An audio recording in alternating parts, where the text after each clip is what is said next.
tapping in and asking for that guidance on what is most important today. Ooh.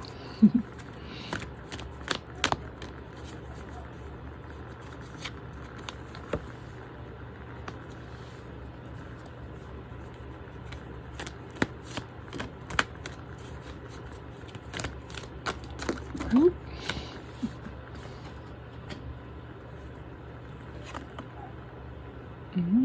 I don't think I can show that on here. There. All right, so starting off with the energy of anger and rage. So clearly, those who are coming to this video have definitely been experiencing this anger and rage come up, and know that this is a good thing. This can be a very, very good thing. You tapping into your ability to feel anger, to maybe express more of what's been inside, like kept inside. I know there's been a lot of things going on in the world, at least in the US, but I'm sure many other places, that have been inspiring this anger and rage very legitimately. So this is actually a way of tapping into your power. Like, the anger and rage are very activating emotions. They tend to move us into action. So this can be very good. This can be consuming, yes, right? But if you sort of get the energy of this lion person, right? Sekhmet, getting the energy of this, like, this isn't a consuming anger or rage that's like hurting you from the inside. I get more that right now this is like an active, you're finally willing to express it outwardly. This is actually really good for your growth. So let me see what the book has to say.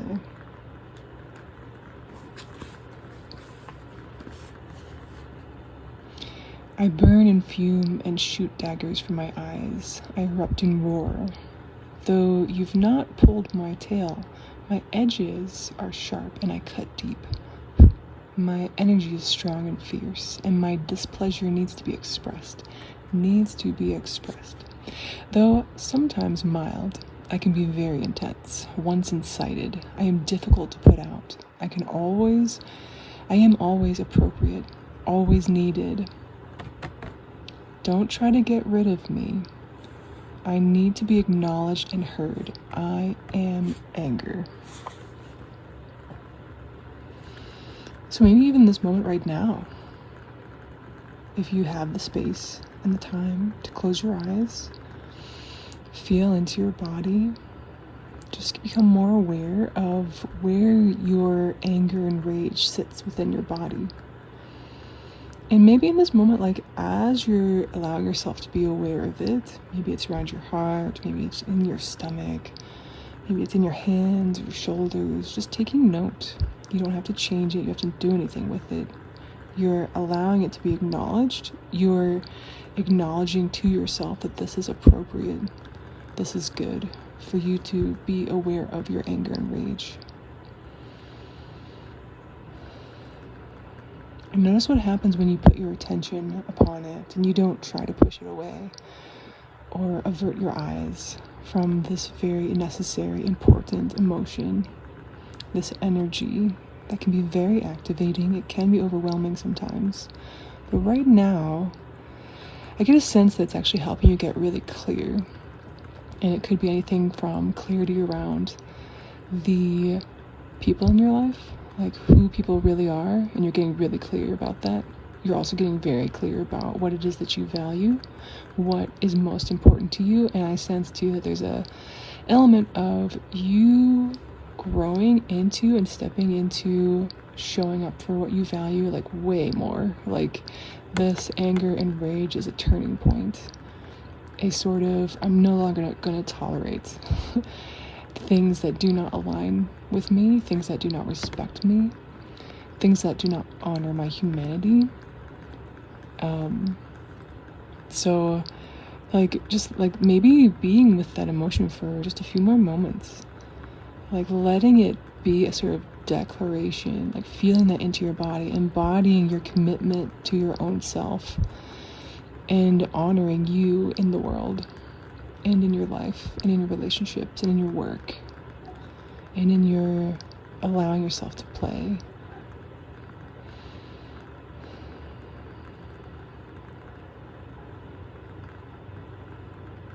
Yeah, just notice what happens when you do that, when you tap into the anger and rage from a really empowering place.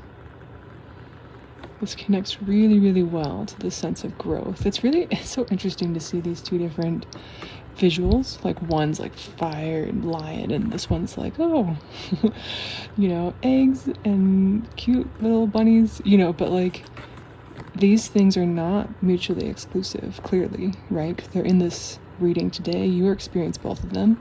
And I think too, sometimes we get the sense that growth has to be this sort of gentle thing, but it does not. It can come from anger and rage. But let's also see what she has to say. Growth. I am the movement toward becoming, expanding, enhancing, the impulse deep within all being to develop, evolve, press onward, to fulfill all that is possible. Yeah, this is a very forward-moving energy, which is definitely being pushed forward by this anger and rage. So please, please, please honor your anger and rage. And know that it is here for your growth. Like, don't shy away from it. This is not something that takes away from your growth. Negative, quote-unquote, emotions are very important and very much part of your growth. And also the sense of sexuality. Let's see what she has to say too. There was a time in the beginning, a time when there was nothing, a time when I danced, a dance of sexuality, the energy of creation, and with that dance, gave it all as my gift. Sexuality brought union with me, with Goddess, with spiritual ecstasy. Sexuality healed and whole, regenerated and invigorated. Sexuality wove you into the web of all being, life. For life lives to express itself, whether it be new life, vitality, rights of pleasure, limitless possibilities, whatever you choose. Sexuality is life's expressive dance and its greatest gift.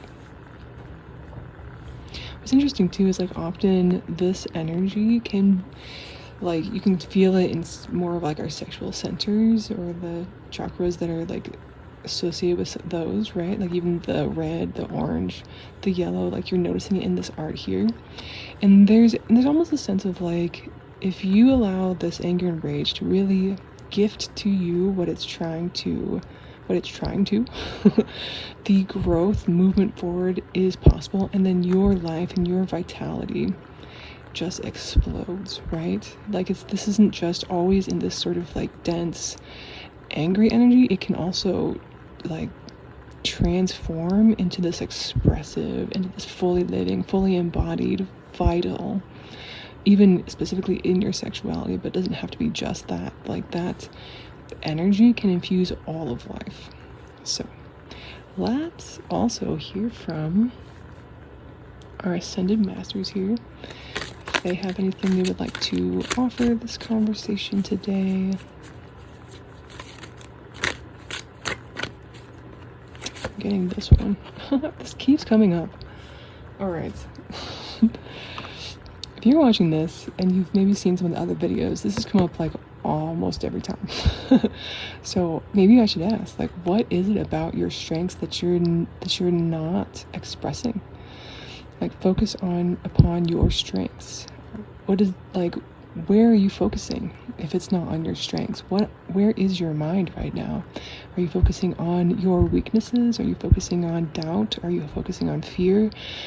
Are you focusing on other people, other opinions? Are you focusing on just the outside world? Like, there's something here that keeps trying to speak to you. And you can go and check out the other videos and you'll see like how that's related to other messages that may be relevant to you. But focus upon your strengths.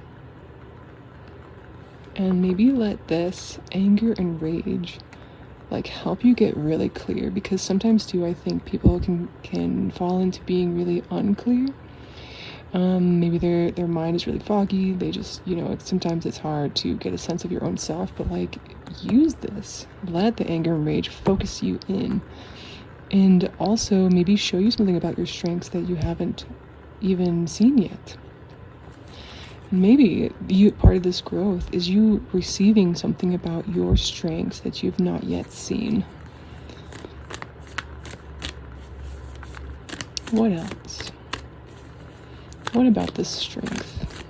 Tell us more specifically about that.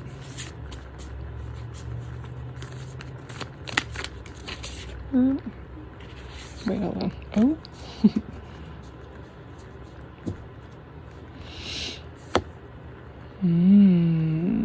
Okay. This one came out first, right? So it's the Elder Teacher Wise One experience. And this doesn't even have to mean that you yourself are an elder in like a physical form, but like your soul, your being is an elder, is a teacher, is one of the wise ones, right? And there's just like an element, I think, of like you not really acknowledging or fully stepping into this aspect of you being a teacher or a wise one or sharing your experience that you're now being called to. And like maybe even part of the anger and rage is the fact that you have not let yourself see fully who you are and like the gifts that you are here to be and like live fully to allow that growth to happen. So like this energy is here for a reason. It's here to create, like burn down anything that's been in your way of that clarity of who you really are so that you can focus on your strengths. And know too that this doesn't mean you have to just go like chaotically move into action. Like you can take this time to slow down, self-care, retreat. Like I think this moment is calling you to really honor your emotions, which can involve a lot of self-care, as well as maybe in that time of sort of retreating in a way, that you will have more of this clarity around who you are as a teacher, who you are as a wise one, and what these strengths are, so that this growth can happen, this fiery energy can be expressed.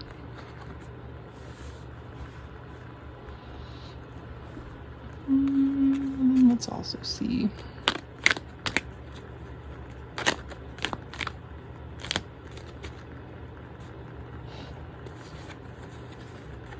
Prioritize. Focus on your highest priorities. I will help you get organized and motivated. So maybe too, like this anger is here, this energy of this that we usually experience as like anger is moving you into a place of like getting really, really focused, but which might involve the need to be more organized and motivated, right? So let this energy help you clarify what you really value, because like once you know your why of like what it is that maybe you've been thinking about creating, it can really help with motivation. And then, you can also ask your energetic support to help you with organizing, especially if it's not your strength, right? I don't know why I tend to do two of the angel cards. Patience. Your dreams are blooming more rapidly than you realize. Still, they need nurturing and patience. So, one thing to know too about like this anger and rage energy is that it can be very, very motivating, but it can also sometimes like maybe push you a little bit faster or to a place of like sense of urgency. And know that you can have this, you can hold this, you can honor this while taking care of yourself, while knowing that your connection to your intuition about sort of timing of things is really important along this path too. So I think, and this relates to that sense of like focusing. It requires a sense of presence and patience in a way to be able to focus in and prioritize things. So you're not moving chaotically, you're not moving without thinking. You are using this though to help you grow and to help you move forward. Okay, last thing, let's get a little message from our daily magic cards. These are just nice. Sometimes they just add a little bit around like a practical step you can do. Sometimes it gives a little wisdom. So we shall see what is going to be coming out today. Woo! Okay, really interesting. This one has come up a lot too in the readings recently. Out of this whole stack. When you ask the universe for a sign, allow the response to be subtle. If you escalate the request, you might not like the outcome. So this might also be relating to a sense of frustration that you've been experiencing, that you really want something now, and partly the universe is asking you to have a little more patience so that you can engage more of this growth, so that you can get focused and prioritized, so you can rest, because you deserve that too. Maybe engage with some more playfulness, some of your own like sexuality. But yeah, like there's something here where, you know, I think you've been really wanting a really big, clear message, and this is much more of a call for you to trust you. It's kind of like they're, you know, your guides, the universe is sort of like holding back from making this really loud out of love for you, out of care for you. Because like it said, if you escalate the request, if you push really hard for a sign or something, sometimes that can be a really intense, like negative, what might be considered like a negative experience. And so it's like, do you want this to be a little more ease this time? Where you're also called to tap into your ability to know, because you're very wise. You don't need a like painful lesson here. You don't need it. Don't ask for it. You are called to be trusting you right now, listening to you, like tapping into the wisdom that you have, going inward, giving yourself some rest while you're getting focused and prioritized, while you are tapping into your energy and rage, so that you can grow and be more expressed and vital in the world. So I know like a lot of different things happening here, but they are all working so well together, which is why you don't need a like in your face sign, because all these things, all these energies, all these pieces of your journey are flowing together. And this is a time where you get to flow more instead of being like cattle prodded toward what it is that you're trying to create, and maybe celebrate that, because you don't need that anymore. You've grown beyond that need for the harsh lesson, because you are wise, because you have these gifts, you have these strengths, and they're just right here for you to grow into and step into. You don't need to rely on outside sources, right? You can trust you. This is what this call is for today. This is what this message is for. And there's so much here for you to be about, right? So I hope this was encouraging, and I'm excited for what's coming for you. Please put in the chat what resonated with you, how you're seeing this in your life, and I look forward to seeing you again soon.